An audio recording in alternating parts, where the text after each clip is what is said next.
Shalom saudara-saudara kekasih di dalam Tuhan. Salam sejahtera dimanapun saudara berada. Damai dan sukacita dari Roh Kudus melimpah atas kita semua. Kembali bersama dengan saya di channel Waktu Ini Berdoa. Agar channel ini bisa berkembang, kami mohon untuk subscribe, like, dan share. Tanpa saudara-saudara seiman, channel ini tak berarti apa-apa. Terima kasih. Sebelum kita berdoa, marilah kita mendengarkan renungan firman Tuhan dengan tema Kasihanilah Tuhan dan layanilah Dia.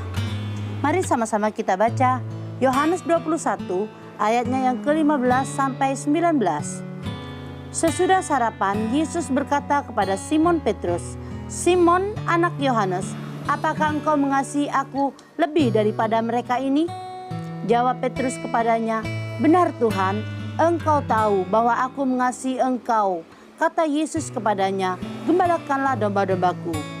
Kata Yesus pula kepadanya untuk kedua kalinya, "Simon anak Yohanes, apakah engkau mengasihi aku?" Jawab Petrus kepadanya, "Benar Tuhan, engkau tahu bahwa aku mengasihi engkau." Kata Yesus kepadanya, "Gembalakanlah domba-dombaku." Kata Yesus kepadanya untuk ketiga kalinya, "Simon anak Yohanes, apakah engkau mengasihi aku?" Maka sedih hati Petrus karena Yesus berkata untuk ketiga kalinya, "Apakah engkau mengasihi aku?" Dan ia berkata kepadanya, "Tuhan, Engkau tahu segala sesuatu. Engkau tahu bahwa aku mengasihi engkau." Kata Yesus kepadanya, "Gembalakanlah domba-dombaku. Aku berkata kepadamu, sesungguhnya ketika engkau masih muda, engkau mengikat pinggangmu sendiri dan engkau berjalan kemana saja kau kehendaki.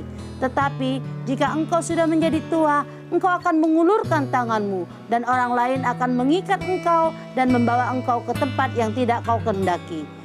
Dan hal ini dikatakannya untuk menyatakan bagaimana Petrus akan mati dan memuliakan Allah.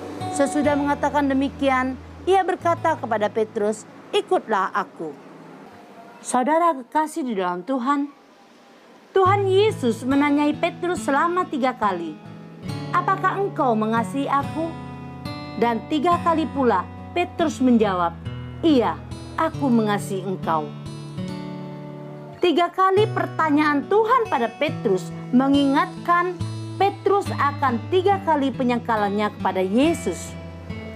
Dan pertanyaan ketiga dari Yesus membuat Petrus sangat sedih. Sesungguhnya Petrus sangat mengasihi Yesus, tapi dia menyadari kalau dia penuh dengan kekurangan dan penuh dengan kelemahan. Petrus menyadari dia tidak bisa mengasihi seperti Yesus mengasihi mereka.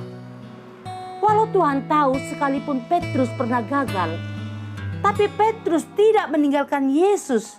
Dan Yesus tahu Petrus akan menjadi muridnya yang setia. Oleh sebab itu, Yesus memberitahukan kepada Petrus untuk mengembalakan domba-dombanya. Saudara kasih di dalam Tuhan, malam ini kita belajar, sekalipun kita penuh dengan kekurangan, kita penuh dengan kelemahan, kasih kita kepada Tuhan masih sangat terbatas. Tetapi tetaplah setia pada Tuhan. Tetaplah mengiring Tuhan sampai pada akhir hidup kita. Yesus mengerti kekurangan kita. Dia akan menolong kita dan akan memampukan kita. Saudara kasih di dalam Tuhan, satu hal yang paling penting adalah kita mempunyai kemauan yang besar untuk tetap mengasihi Tuhan dan tetap setia kepada Tuhan sampai akhir hidup kita. Puji nama Tuhan saudara. Biarlah renungan kita malam hari ini boleh menjadi berkat buat kita semua. Mari kita berdoa. Bapa kami yang baik, malam hari ini kami naikkan pujian syukur. Engkau sudah menyertai kami dalam aktivitas di sepanjang hari ini. Malam hari ini ya Tuhan, kalau kami ada sampai saat ini adalah kemurahan-Mu ya Tuhan. Malam hari ini kembali Engkau ingatkan kami dengan firman-Mu. Tuhan, kami mau belajar untuk tetap mengasihi Engkau, untuk tetap setia kepadamu. Kami percaya Engkau memampukan kami karena Engkau tahu betapa terbatasnya kami. Kami penuh dengan kelemahan ya Tuhan. Tapi kami bersyukur Engkau Tuhan yang penuh kasih, yang selalu memberi kesempatan pada kami. Sama seperti Engkau memberi kesempatan kepada Petrus yang pernah menyangkal Engkau ya Tuhan. tapi Petrus telah diubahkan. Dia telah memberikan hidupnya kepadamu, bahkan dia telah benar-benar mati untuk Engkau. Inilah hidup kami ya Tuhan. Biarlah hidup kami semakin hari semakin menyenangkan hati-Mu. Terima kasih Bapa. Kami serahkan kehidupan kami di sepanjang malam ini dalam kuasa dan lindungan-Mu ya Tuhan. Di dalam nama Tuhan Yesus Kristus. Haleluya. Amin.